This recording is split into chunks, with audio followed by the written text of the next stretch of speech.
Hello, and welcome to today's podcast where we bring you a conversation with leaders who are shaping the future of work. Hi, I'm Ayubash Bajpayee, a student of the PGDM GM program at XLRI Jamshedpur, and I'll be your host for today. I'm honored to have with me Mr. Shaleen Manik, Chief Human Resources Officer at Transsion. With an impressive career spanning over 2 decades across software and telecom industry, Mr. Shaleen has built resilient cultures, enabled business transformation, and guided HR into the digital future. Sir, thank you so much for joining me today. Thank you very much for inviting me. Yes, sir. So let's start with the initial set of questions. First of all, I wanted to know about your journey. Let's start with your journey. What inspired you to step into HR and what has kept you motivated throughout the years? Okay, very interesting. So, I tell you, when I was young, right, Yes, I was very popular with my friends in terms of any issues that they used to they used to come to me for solution. Right, sir. Not only that, whenever we used to go out and do some fun, they used to take me to their families also. Right. So by doing that, I understand that my understanding of the people is really good because both sides, while you're supporting your friends, you're also talking to their parents, convincing them. So that's one thing which I always felt that interaction with the people, dealing with the people, helping them at times is my really core strength. Right. And also another reason that I picked up this is that my brother is also have done masters in human resources. Oh, So he is a 1995 pass out. So his friend used to come back to my house and they keep talking about how they're really actually enjoying their work. Correct. At a junior level also, they're talking to the CEO level people, they're asking help and all that. So it was really fascinating me to really get into the HR side of the world. So these are the two reasons, my core behavior and also the interest to deal with people, resolving issues was some of the reasons I'm in this field. Yes, sir. I also totally agree. Like having a people-centric approach not only leads to that influence on the social culture, it also leads to your individual growth. Yeah. That's what I think. And moving on to the next question, you have worked across various industries with diverse people dynamics. How did you adapt your approach to fit in diverse contexts? Okay. So look, I moved from .com to Right. software to Right. telecommunication, Right, sir. and the people paradigm actually shifted. Like in .com, it was speed and creativity altogether. Right, sir. When I worked in telecommunication, it was large scale structure, compliances, Yes, sir. and lot of changes there. However, one thing has not been changed in terms of HR is the strategy role which a person needs to really perform it, balancing organization, business, and at the same time being the advocate of people benefits and interests. Yes, sir. So that's what it is. Correct, sir. That's pretty insightful. The adaptability really reflects like what the future CHROs, the one skill that they should definitely have. Moving on to the next question. Talking about leadership and values, what leadership values have been non-negotiable for you when it comes to building trust and resilience in the teams? I think three things are very, very core to me and which is absolutely non-negotiable. Is one is integrity. Right, sir. That is very, very important for me personally. Fairness, Yes. fairness to both organization and people. And third one is the most important is the respect. At any given point of time, leaders, people around, colleagues should not lose respect. Yes, sir. Because that is very, very important. So these are the three things which are very non-negotiable to me as a leader of the organization. Correct, sir. Definitely respect, integrity and fairness are very important for building your people-centric skills. I completely agree with that. And now coming to the work practices that are being followed recently post-pandemic. So talking about the future of work, with the hybrid and remote work coming in place, and we know that it is here to stay, how do you see the HR practices evolving over the next decade? Over the period of time, the only way to get success is to make sure that you adapt to the resilient system. Correct, by sir. clubbing empathy and fairness along with it. So if you do that, Right. then surely the organization will get a lot of success. Correct, sir. So talking about empathy, again, I would say that in the fast-growing digital world, empathy and other aspects of the emotional intelligence are very important for an individual's career growth. And the personalization really seems to be the key word for the future of work. Absolutely. Moving on, talking about digital transformation and the AI, that is the buzzword these days. Technology is also impacting and changing HR practices rapidly. What innovations do you think will redefine the employee experience from the HR perspective? So any which way, there are a lot of innovation happening in the HR side, Right. and I'm sure over a period of time you would see. Imagine a situation wherein the HR leader is extremely busy and he has a digital clone Right. to really doing a meeting, and it's an AI avatar of mine and Right. attending a very regular, repetitive meeting. Right. So that's one. Another is innovation could be a career twin in which there are skills and competency of a person, and the AI, after doing lot of combination tells the person, hey, after 18 months your job is going to be absolutely automated, Correct. and here are some of the roles that you can really look forward to. Right. And there are many other innovations, and you can have a learning matchmaking wherein based on your skills and competency the system is telling you these are the set of mentors in the organization which you can really refer to, Right, and sir. those who can guide you. And also the coaches, they are AI enabled coaches. Work is already going on. In fact, I was seeing one of the US Shark Tank, the Right. digital clone Right. is already in progress, and there is some investors already invested in that individual. So you will see some major changes in terms of how AI is going to support the HR interventions, Right. and at the end of the day HR will get more time to do some strategic role Right. further on. So I totally agree with this, sir. With the AI buzz going around and with the agentic AI and clones, as you talked about, this long-term strategy of implementing AI is here to stay, and it will further like aid us in doing our work. And talking about the impact of AI and the growth that it will enable, it also comes along with its downsides and risks. Yeah. So while AI is entering in HR practices like performance management, employee feedback, etc., what ethical guardrails should the organizations put in place to avoid any kind of bias and build trust with the employees? This is very important question and very pertinent today, because too much dependency on AI, it is important that we have a ethical guardrails. Correct, So sir. one important aspect is transparency, because at the end of the day employee should know how the decision is being made. Right. So that one aspect. Also ethical audit is very important. Correct, Like sir. there are a lot of algorithms that we are using in order to really get insight. Right, But how about checking on the fairness of it? Right, That is very important. And last but not the least, in terms of the human judgment.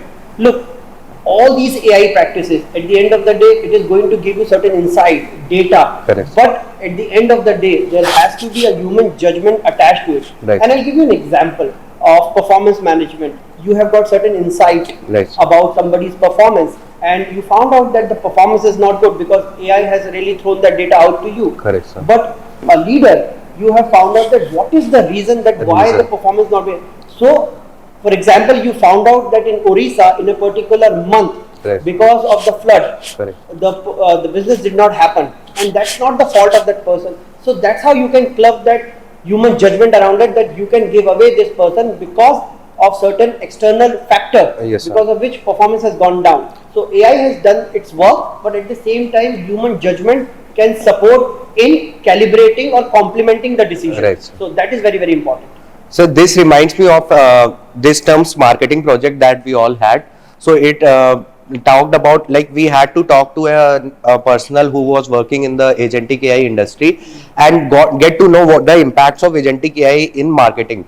So one of the key learnings that came out of this was, even though AI is very efficient and it will enable and make our jobs easier in the future, the ethical considerations and the regulations that need to be in place should be solid, and they should ensure Yeah, that completely agree. like it is not misused anywhere.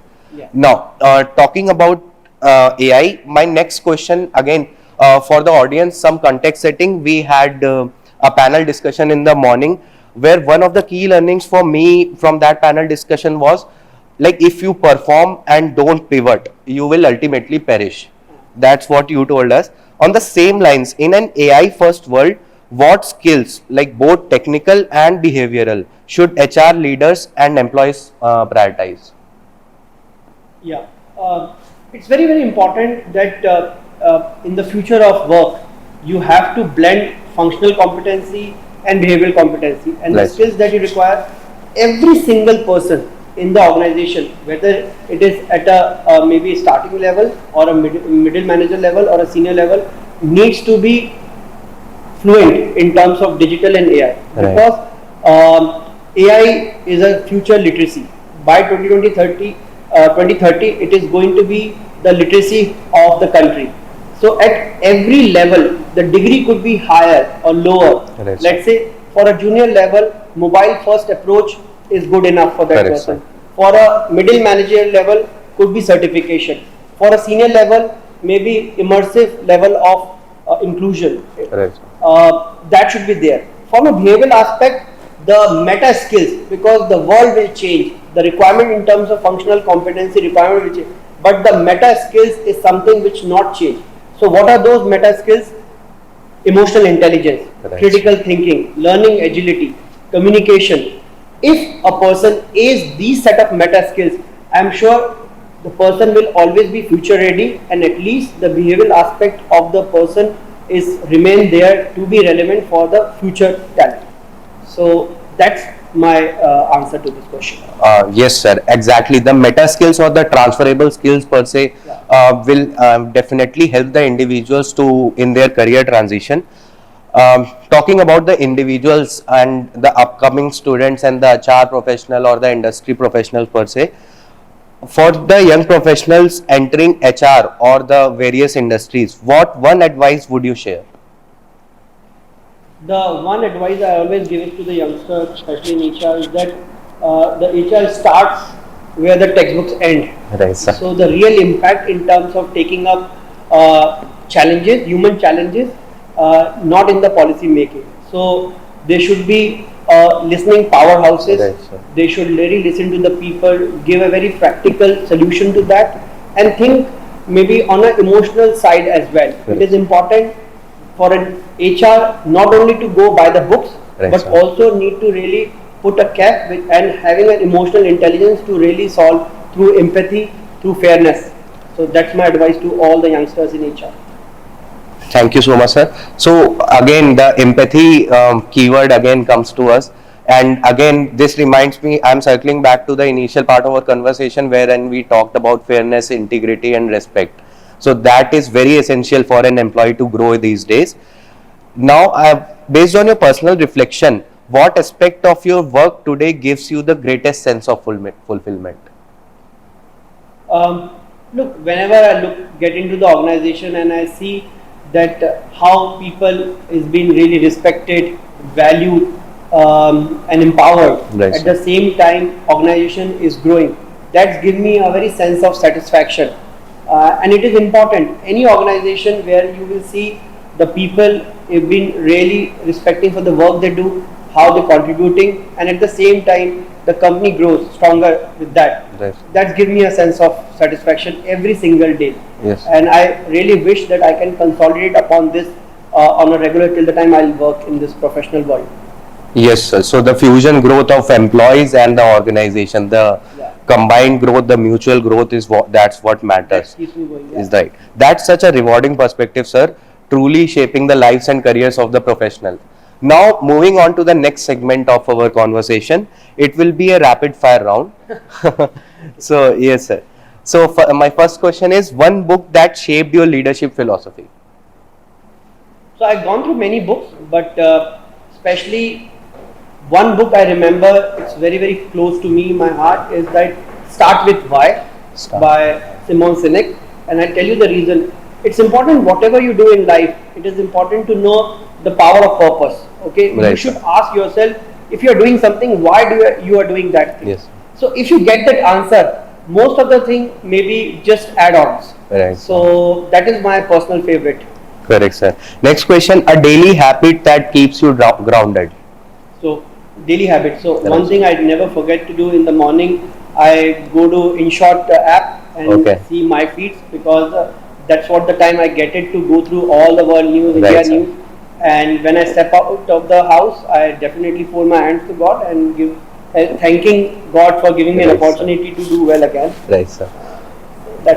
These are the two things. I agree, sir. And now the next question is a misconception about HR people that you want the other people to drop. There are many misconceptions for the HR. So people feel that we are only there to make rules. So HR is not about making rules. We are there to really build organization and resilience. Correct, sir. And sometimes people come and say we are only the paper movers. Right, Actually, sir. we are not the paper movers. We are the strategy and career shapers. So Right, sir. this is what I feel.